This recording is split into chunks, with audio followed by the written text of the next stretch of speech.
I think we've all been pretty impressed by Sunderland's strong start in the Premier League, following promotion from the Championship last season. But what has been the secret behind it? I was invited on Connor Bromley's YouTube channel yesterday to discuss this and all things Sunderland. Here is a clip discussing good fixtures and good business as it pertains to Sunderland's start. We'll link the whole conversation at the end of the video. I look at the fixture list as well, and I think Sunderland, the football gods, if they do exist, did bless Sunderland with a pretty kind start of the season. And look, there's a pressure with that. You have to win those games. If we lose against West Ham at home on the opening day of the season, I'm going, well, that's horrendous. We're in big trouble. If we lose against Brentford at home, the same sort of thought. But Ipswich start with Liverpool at home and Man City away. Then I think they maybe drew 4 in a row after that, probably trying to find their feet. But to me, I think that really makes a difference. And I know you've got to play everyone twice, and does it really matter? But I think for a newly promoted yes, it does. It does, because also you can tell Sunderland have momentum, and that momentum continued because they won 3-0 on the opening day, and the crowd and everything else that comes with it. There's positivity. Ipswich played Liverpool at home. I remember watching the game. I think it was 0-0 at half time. And they did all right for the first half, didn't they? And I think they went 1-0 up against Man City as well, and then lost 4-1. I think that was virtually the only shot they had. Yeah. They had in the game at Man City. But it's cruel though. Like, I think that really does make a difference that you don't get off to a good start. It's people in life, not just football. People are very prone when something good happens to say that was them being brilliant, and when something bad happens to say that was bad luck.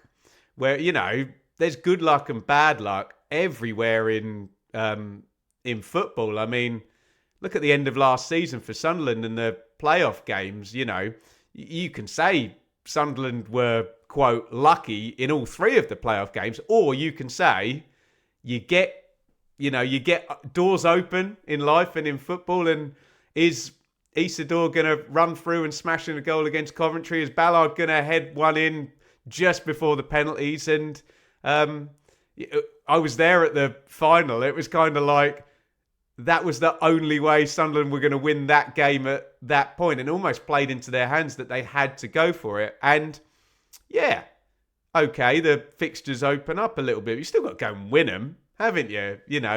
And I talk a lot, particularly in reference to Ipswich, that you just have to be at like 8 out of 10 on a lot of things in the Premier League. And Sunderland, brilliant so far. You want to see, right, can you be good at home? Yes. Can you get most of your recruitment right? Yes. Can you ride out some momentum? Yes. Can you get your goalkeeper and your set plays right? Can you run, tackle, head it, kick it, and do all of those things? Because you're relegated straight away if you can't do any of those things. And if you get some good luck, because you'll get some bad luck, then yeah, cash in on it. And I totally agree with your point that it's not as simple as you play everybody twice. Who you're playing in August and September is a massive help. And Connor on 3 at the back has got this stat about 11 points from 10 games. And can you front load the points, get ahead of 1 point per game, and at least give yourself a fighting chance of 35, 36 points? And then that puts pressure on owners of other clubs to do silly things.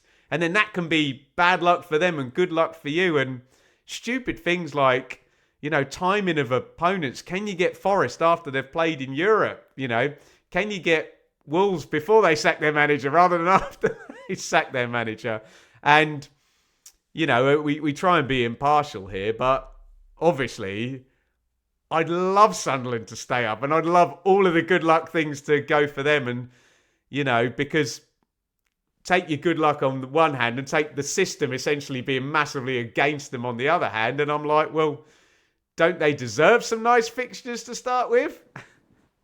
What have you made of Sunderland's recruitment, in the sense that I'd listened to you talk about physicality? I remember you referenced it on your channel. I think it was Crystal Palace came to Portman Road and just bossed Ipswich from start to finish. And Sunderland... Fulham as well were massive, Connor, yeah. Yeah. But Sunderland, to me, have recruited for physicality. I mean, you look at the centre-backs, they've got Alderete, Ballard, and Mukwele they've got in there who are huge. Love it. Xhaka is a we're talking about Premier League experience. That's a player with experience. That's a one that they've got over the line. But I look all over that Sunderland team, and I think they have maybe looked at the downfall of some of the teams that have been in the Premier League recently and went, God, we've got to get big. Leeds have done that as well. I mean, Leeds have bought big. They've got a team full of giants. But it feels like they've seen that physicality is something you have to address if you're going to have any chance of picking up points in the Premier League. Yeah, and Sam Allardyce would love this conversation, wouldn't he? But let's be honest, I've heard Gary Neville say yesterday that Arsenal are a team of giants. And I think I just had this epiphany, when the players line up before the game, and it was early in the season, I was looking at the Fulham players, and you kind of went down the line, and you're like, these guys are either extremely good technically, extremely good physically, or both, which is bloody scary. And Sunderland can't get the extremely good technique. And I'm talking about at Premier League level. I know Enzo Lefebvre is very good technically, or Chris Rigg is very good technically. But the elite ones, they're not coming to a team that was in the EFL last season. They're going for 80, 100 million quid to a team that's in Europe. You can't get them. So if you can make, and I mean, this is a tale as old as time, isn't it? If you can make it up a bit on physicality. I just think people like Cristiano Ronaldo and Gareth Bale, where they were world-class technically and then just an absolute bloody tank, as a Drogba as well, these players in the early noughties, it wasn't that you could have Chris Waddle, a great former Sunderland and Newcastle player, on the wing, and he just doesn't have to do any defending. You can't really do that anymore, can you? So yeah, I love the physicality of it, but we already knew that Sunderland were going to be ahead of the curve in terms of, finding exotic clubs and, players to bring in anyway. So, double tick in the box there as things stand. Yeah. I mean, let's talk about what you think. I mean, look, I'm not going to ask for brazen predictions of I think so-and-so will stay up, but at the start of the season, I imagine, and certainly I did as a fan, I had trepidation thinking I thought Leeds maybe would have the best chance. Sunderland had made so many signings, it was hard to pinpoint whether or not. Why did you think Leeds would have the best chance? Just because they were champions last year? Just because they were champions, but also I watch a lot of your friend Connor McGilligan, a lot of his channel, and he was getting me excited about a lot of their signings. And he was getting me thinking, do you know what? If they can't get this... Don't listen to him. Sorted, hey. Yeah.